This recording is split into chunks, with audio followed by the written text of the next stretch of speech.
Hey everyone, welcome back to Corporate Decoder, the place where we dig into the corporate filings so you don't have to. Today, we're looking at a report from Aprea Therapeutics, and let me tell you, it's a bit like a roller coaster. There are some ups, some downs, and a whole lot of waiting to see what happens next. We'll break down what it all means in plain English.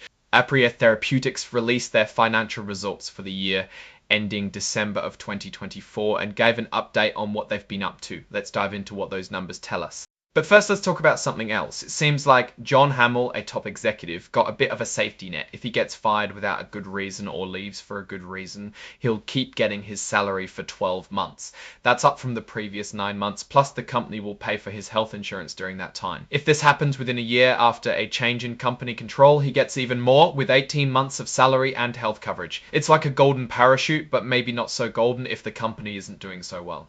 Okay, back to business. Aprea also updated their presentation for investors. It's like a slideshow that explains what the company is all about. We'll take a look at some key points from that presentation to get a better understanding of where Aprea Free thinks they're going. Catamount for the part everyone really cares about, the financials. Let's see how Aprea did. Before we dive into the numbers directly, there is a bit of legal language here indicating this report is digitally formatted and includes some fancy coding. This is pretty standard. Okay, skipping a bunch of the legal formalities, let's get to the meat of it. Unfortunately, this report doesn't have much of a detailed financial table. However, the report touches on their cash position. They had about 35.1 million in cash as of December. This is down from about 55.4 million the previous year. That means they burned through about 20 million in cash over the year. It shows that they are spending money faster than they are bringing it in. For a company like Aprea, which is still developing its products, this isn't totally unexpected, but it's something to keep an eye on.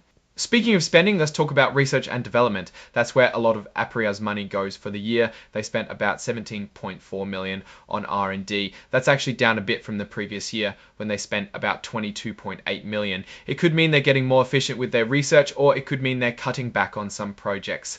Another big expense is general and administrative costs that include salaries and other day-to-day expenses of running the company. This year they're around $11.3 million, a little higher than last year's $10.4 million. The bottom line is Aprea lost money. Their net loss for the year was about 27.9 million. That's better than the nearly 33.8 million they lost the year before. They're still losing money, but at least they're losing less of it. It's like slowing down a car crash, but you're still crashing. This section talks about the real cash flowing in and out of the company. For Aprea, they used about 24.9 million in cash for their operations. The difference from the net loss number is that it shows the real impact of what they do on their bank balance. This is what the company needs to keep afloat and fund its operations. Looking beyond the numbers, there are definitely risks. Aprea is in the business of developing new drugs, and that's a risky business. They have to worry about clinical trials not working out, regulators like the FDA not approving their drugs, and competitors beating them to the punch.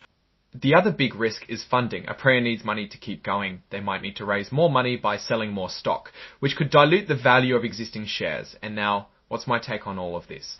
Aprea is a company with potential, but it's also got some challenges. The fact that they're burning through cash is a concern, but it's not unusual for biotech companies. The key is whether they can get their drugs approved and start generating revenue. On the plus side, they seem to be making progress on their research. The fact that their R&D spending is down, but their losses are also down, could mean they're getting more efficient. On the downside, they're still a long way from being profitable, and they're in a risky business where things can change quickly. The increased golden parachute to their executive could be a sign of worry or just a way to calm things internally. Overall, I'd say Aprea is a high-risk, high-reward stock.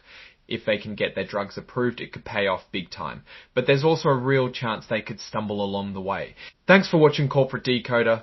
If you found this helpful, please like, comment, and subscribe. It helps us keep digging into these filings and bring you the information you need. See you next time.